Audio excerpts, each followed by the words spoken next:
The service was attended by thousands of mourning Kenyans. The entire political leadership of Kenya, led by President William Ruto and retired President Uhuru Kenyatta, heads of the legislature and the judiciary attended.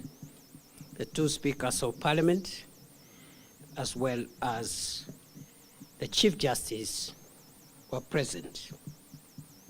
Governors, senators, members of the county assemblies, cabinet ministers, principal secretaries, senior government officials, the clergy, grassroots leaders, the ODM leadership and members from across Kenya, and hundreds of other dignitaries. The ODINGA family, the presidents of Tanzania, Somalia, and Ethiopia, the Vice President of Tanzania, and the Interior Minister of Rwanda, who was representing President Kagame, also attended. The committee is pleased to note the overwhelming turnout in the very important exercise that has taken place today. And the committee notes with appreciation many world leaders who brought not only their presence for those who came, but also the many world leaders who sent their messages of condolences formally through note verbals received by the Ministry of Foreign Affairs of our country. I know I did acknowledge the condolences that had been received by that time, but after we have left the stadium, we have received a few more condolences from world leaders. So allow me to, for the record, acknowledge the condolences that have been received from Her Excellency Samia Suluhu Hassan, President of Tanzania, who besides that sent a high-level delegation, which included Vice President Dr. Philip Mpango, retired President Jakaya Kikwete, and the Minister of Foreign Affairs of Tanzania. We are grateful to President Yoweri Museveni of Uganda, who sent the message of condolences formally, President Paul Kagame, who also sent the Interior Minister to represent him physically, President of Somalia, Hassan Sheikh Mohammed, who sent condolences and also came in person, Prime Minister of Ethiopia, Abiy Ahmed, the President of Djibouti, Ismail Omar Gele, the President of the Republic of Zambia, Hakainde Hichilema, the President of the Federal Republic of Nigeria, His Excellency Bola Ahmed Tinubu, the President of the Republic of Ghana, His Excellency John Mahama, the President of the Republic of Burundi, His Excellency Evariste Ndayishimiye, the President of the Republic of Sierra Leone, His Excellency Mada Julius Bio, the President of the Republic of Zimbabwe, His Excellency Emerson Mnangagwa, the President of the Republic of the Gambia, His Excellency Adama Barrow, the President of the Republic of South Africa, His Excellency Cyril Ramaphosa, and a close friend of the Prime Minister, who has left us, the Prime Minister of the Republic of India, Narendra Modi, also a close friend to the departed Prime Minister, the President of the Democratic Republic of Congo, His Excellency Felix Tshisekedi, His Royal Highness Salman bin Abdulaziz Al Saud, the King of the Kingdom of Saudi Arabia, the Crown Prince of Saudi Arabia, His Royal Highness Mohammed bin Salman Al Saud, and we also have received condolences from the government of France through the French embassy in Nairobi. Allow me, for the record also, to record condolences from the Minister for International Development and Africa of the United Kingdom of Great Britain and Northern Ireland, Jenny Chapman. I also acknowledge the condolences received from Antonio Guterres, Secretary General of the United Nations, Mahmoud Yusuf, the Chairperson of the African Union Commission, the European Union, the Executive Secretary of IGAD, Dr. Wokde Genebeu, the Director General of the World Health Organization, Tedros Ghebreyesus, the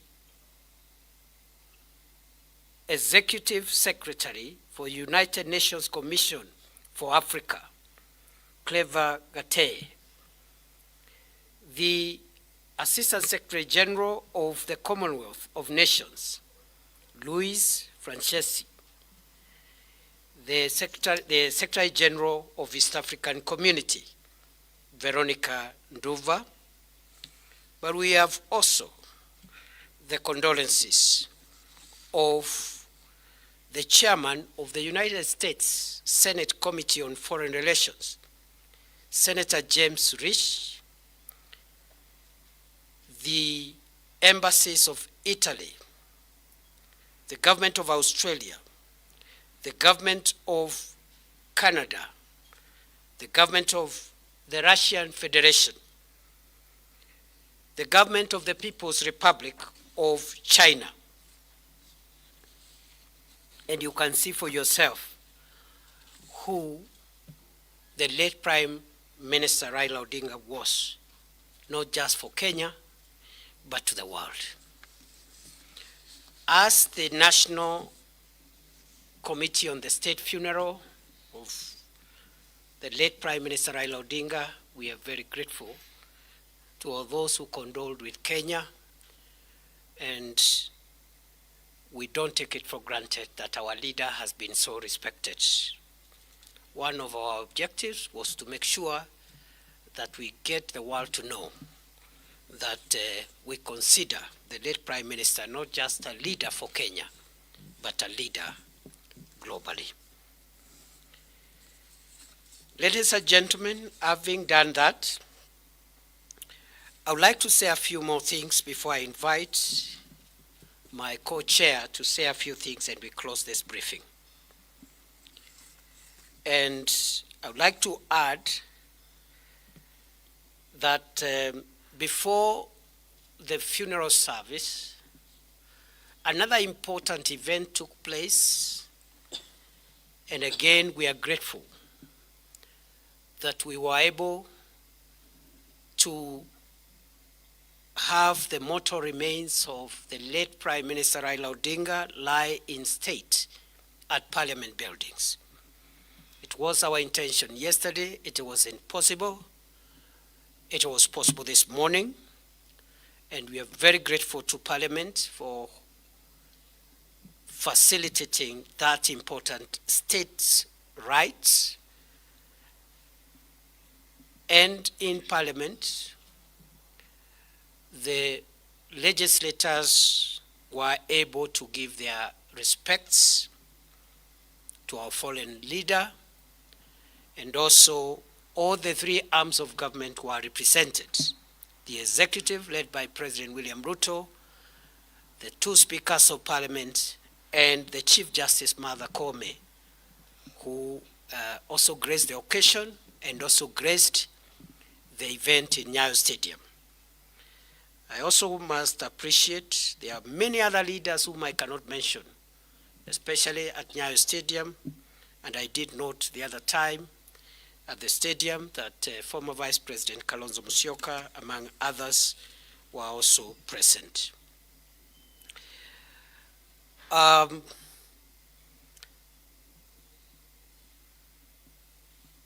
therefore, it is also important to announce to the country that we are pleased with what has happened in the afternoon. We had another event again, and that is the public viewing of the mortal remains of our departed leader. Thousands of mourners, members of the public, the rank and file, supporters and fellow citizens of our fallen leader were able to pay respects to the body of our leader. We are very pleased as a committee that that exercise, which just ended a few minutes to 5 p.m., has continued and ended peacefully, solemnly, and in utmost dignity, notwithstanding that there were thousands of people who patiently queued, waited, performed their respects, and left the stadium. We don't take it for granted. The National State Funeral Committee, therefore, announces that the second day of mourning has been a success and pleads with mourners to continue with the same spirit as the nation enters into the 3 days of mourning tomorrow. Allow me I've just remembered, I should have also appreciated the presence of the Vice President of South Sudan at the stadium, Excellency Rebecca Garang. I think I had mentioned during the event in the day. So we are happy the second day has come to an end. We are praying and pleading that tomorrow, the third day, will even be better. We will dignify our leader. We will respect our leader. We will mourn in dignity. It is heavy, but we must do everything to protect the image of our fallen leader and the image of Kenya, because Raila Odinga was a global leader. Therefore, tomorrow, Saturday, 18th of October 2025, the mortal remains of the former Prime Minister Raila Odinga will be airlifted to Mamboleo grounds in Kisumu by the Kenya Defence Forces, arriving at 8 a.m. or thereabouts. Members of the public are requested to be settled by 7 a.m. to dignify the arrival of the remains of our leader. There will be public viewing of the mortal remains of the late Prime Minister Raila Odinga at Mamboleo grounds for most of the day, until we are satisfied that everyone has had a chance to respect the remains of our leader. Thereafter, the body will be taken to Bondo for an overnight stay before burial on Sunday. The program for Sunday will be given tomorrow, and I want to announce that the committee will provide information about the events on Sunday tomorrow at 7 p.m., but we will do that through a dispatch to media houses, because now we must relocate to Kisumu and Siaya to make sure that the remaining 2 days proceed as we expect them to proceed. Therefore, 7 p.m. tomorrow, there will be a media dispatch to inform members of the public on the program for Sunday as we finalize this very important exercise. We will not be taking any questions today. We have so many things we need to work on immediately after this. We are working throughout the night and then also making our way so that by morning we are able to take charge of the process on the other side. I will only allow the co-chairperson of this committee on behalf of the rest of us to maybe add one or two things, especially from the family perspectives, including what he might consider to be necessary for the public to know. It is now my pleasure to invite my elder brother, my co-chairman of this committee, Senator Dr. Oburu Oginga, whom I am very pleased to work with. And because after he speaks, I will not speak again, I want to thank all my colleagues that you see behind me here, who may not be speaking, but they are doing a great job. They are sacrificed their time. They are the ones responsible for some of the gains that you see we are making. All of them are appreciated individually. We have very senior leaders from the ODM party.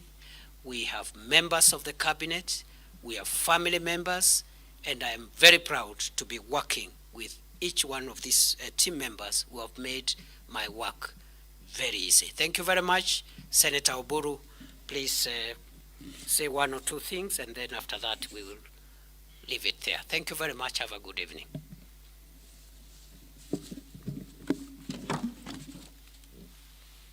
Thank you, Your Excellency. Ladies and gentlemen of the press, I cannot repeat what my co-chair has said. I will only make remarks on the other aspect of this funeral. First, I want to also to take this opportunity to thank my colleagues. They have worked tirelessly since this committee was formed, and they have done a great job. I really appreciate, and I hope that they will continue with the same spirit until the whole process is over. I also want to thank the Deputy President for his very tireless work on this, and a very, very diligent approach to all the issues which have come across, and the whole government since this matter started. And I also want to take this opportunity to thank His Excellency, the President of the Republic of Kenya, for taking this matter personally. And he has been in touch with the family, and he has done all that could have been done by any other head of state to give my late brother the honors that he deserved as a statesman of this country. I also want to take this opportunity to appeal and plead with my people to be peaceful. I know the pains you feel as much as all of us do, but this is not a time to make any thing which could cause harm and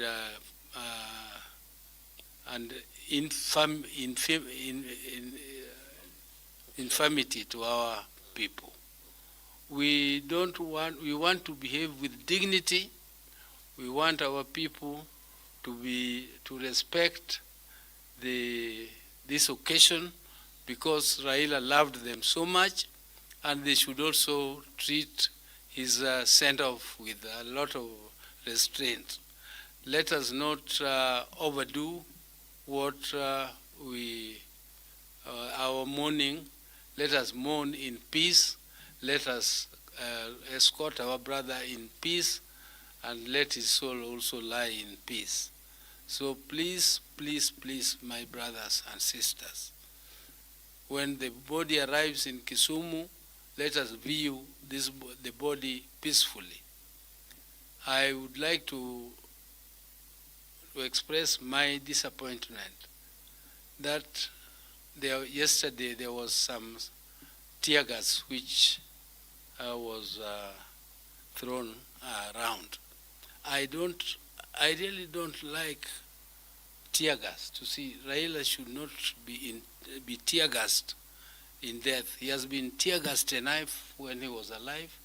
Please let us not cause a situation where he is tear gassed again when we are escorting him.